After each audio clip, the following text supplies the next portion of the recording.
Hello, and welcome to Every Day is Funny, the meditative morning show about newspaper comics. I hope you had a wonderful 4th of July. For my 4th, I enjoyed a neighborhood block party put on by the town of Jersey City, which featured the music of Fat Joe, who gave a very energetic show but did mid-set talk about his tax evasion charges, which put a weird damper on the festivities. There were also those people with those performers who just walk around on stilts. That's always an interesting thing to me.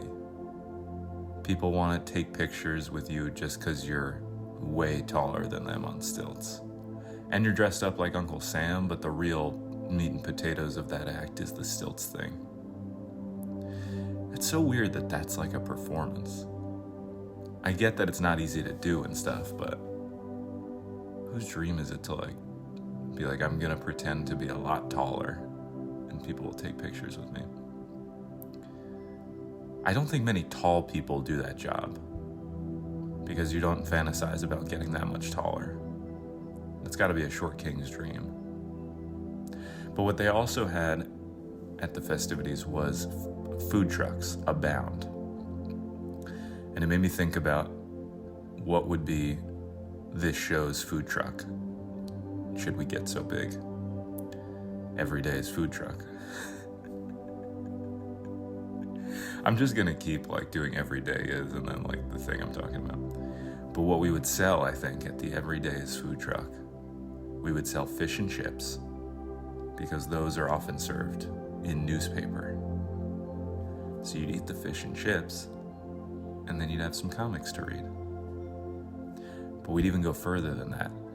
The food truck would also have a QR code that you can scan, and it goes to a meditative thing of me talking as a way for you to enjoy your fish and chips. Something to the effect of breathe in fish, breathe out chips. It'll just be that. I won't even introduce myself, what this food truck's all about, how it relates to a morning show. You're just gonna scan that QR code and I'm gonna say breathe in fish, breathe out chips for 20 minutes. 5-star Yelp review. And we would have the regular fish and chips. These would all be references, our meals.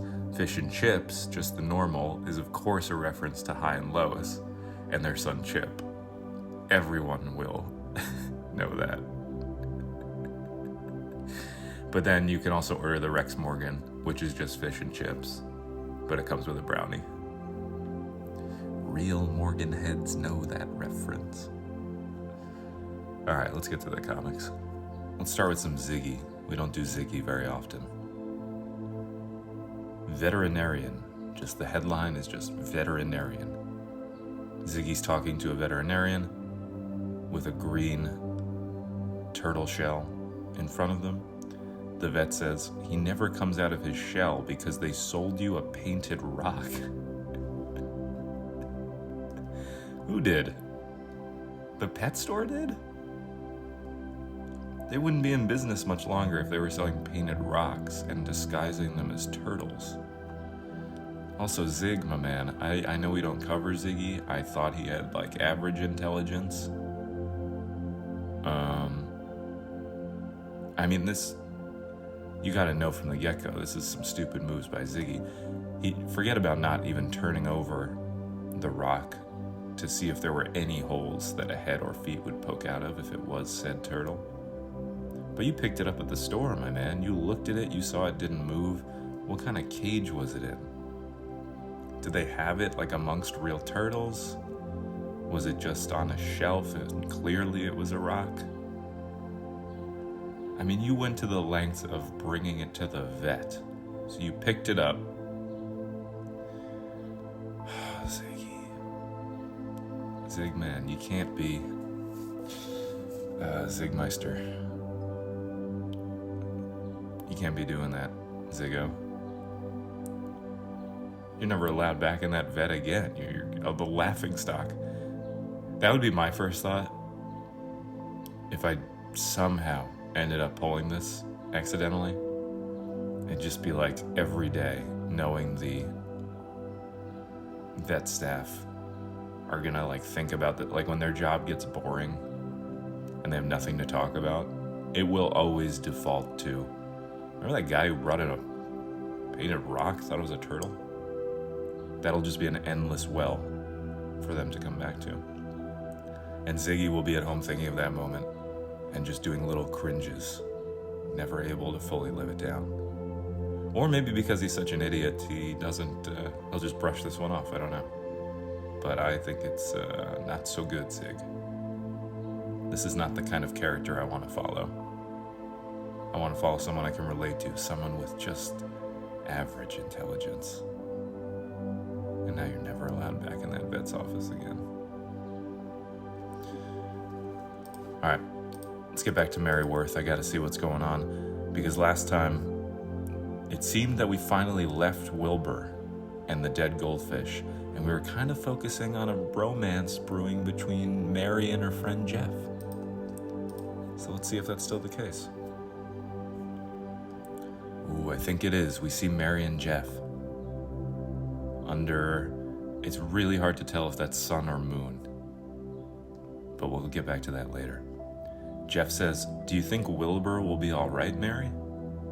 Mary says, "I do. He has a lot going for him. He has a daughter and friends who love him, a successful career that he enjoys, and a willingness to keep trying until he gets it right. I believe he will." Wilbur's got a daughter?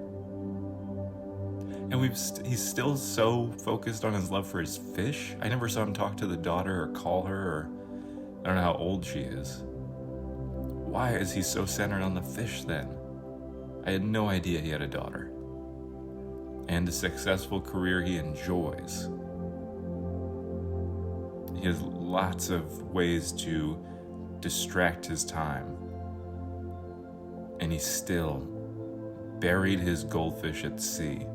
Interesting that the daughter was not invited to said thing, because I think Mary knew that would be a very embarrassing look for good old dad. Wow. Okay, so yeah, I don't know if this is the sun or moon, because like there's a lot of light and you think it's the sun, but it has moon-like qualities. It's very white and no sunbeams, much to the dismay of the High and Lois baby. I do worry that, you know, we're only seeing the start of what I do presume is a romance here, Mary and Jeff. And they're, you know, they haven't done much yet, at least from what I've seen. But I do worry that this would be a relationship purely based on this one thing they have to talk about. Because now we've seen them in several different locations and all they're talking about is Wilbur. But I would think they have a lot to talk about. I mean, Mary's well-traveled. She's been doing this thing for decades. I assume same with Jeff. He has a boat. There's probably a lot to talk about there. Some marvelous misadventures at sea. But I don't think this thing's going to continue if all they're talking about is their lame friend. You know what I mean? Also, I don't know if Wilbur has much of a willingness to keep trying until he gets it right. We saw him at some pretty low moments. He looked like he was 1 foot in the grave. No, no offense. All right, Rex Morgan time. Yesterday, right as things were getting good, I'm furious, we pivoted from the actual meeting of two long-standing plot characters, Rex Morgan and Parker, were about to meet. And instead, the author pivoted to a conversation between the bully's dad and the principal over the phone, where the principal told the bully's dad that he had been involved in an altercation. And the dad called him an idiot. He was in a classic sleeveless shirt in a rundown house. He was that kind of archetype of a dad. Let's see where we're at today. All right, we're still in this conversation. Oh man, another archetype is in frame. All right, we'll get to that later. Headline: The bully's dad on the phone with the principal. The bully's dad says, I believe his name is Mr. Huff, "I suppose you want me to come to the school?" The principal says, "We would like to meet with you, but for now, we can't find Andrew." Would you have any idea where he might be? His dad says, "No, not a clue." Wow.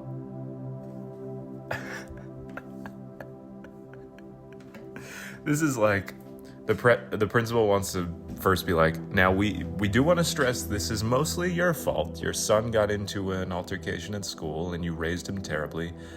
I will admit something on our end. We cannot find him."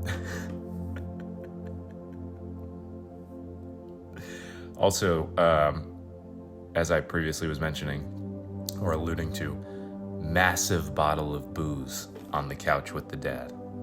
So he's that kind of father. Because presumably, this is within the school day hours.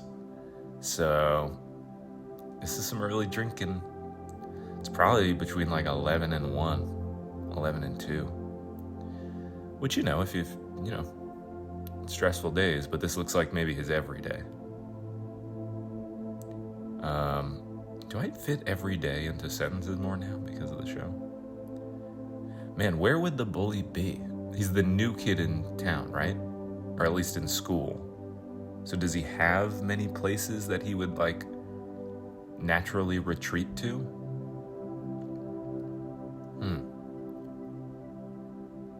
Man, so I guess we're gonna keep following the bully until we find him. Why would they pivot now? Pivot while Parker's on the way to the hospital or something. Don't show us, don't tease us with Rex Morgan and Parker meeting up. Do you know how excited that made me? Go back and listen to that episode 2 days ago. July 2nd. Nope, July 3rd. I was on cloud 9. It seemed like my entire endeavor of doing this show was finally going to start to be worth it. And then they pull out the rug from under me. They dash all my dreams. A dream deferred. I know we'll get back there eventually, but probably when I'm old and gray at this point. And man, the way the dad says no, not a clue, no exclamation point. I mean, we can only infer his tone, but it sounds like he's going nah, not a clue. I do not care. From the hours of 8 to 3, I sit here and drink. You raise my kid. You president-looking principal, you. Man. All right, let me think of what to comment. All right, I'm going to comment based on the fact that nobody really wants this kid around anyway. So I'm going to say from the point of view of the bully's dad, maybe it'd be fine if he stayed lost, though. And then the principal going, yes, I was thinking the same. I think that'd be fine. I'll shred his file.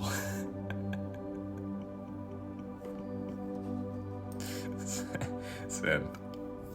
As if shredding a file just removes the kid from existence. Man, I guess I do want to continue this plotline if it gets a little action-y. Are we going to see the hunt for a kid? Police doing statewide searches and stuff? That could be fun. But if it's just going to be a bunch of conversations on the phone until he comes back, I'd rather see the initial meeting with Rex and Parker. I guess we'll see. All right. Time to wind down for this Friday, July 5th. Hope you have a wonderful start to your weekend. And remember, every day is funny.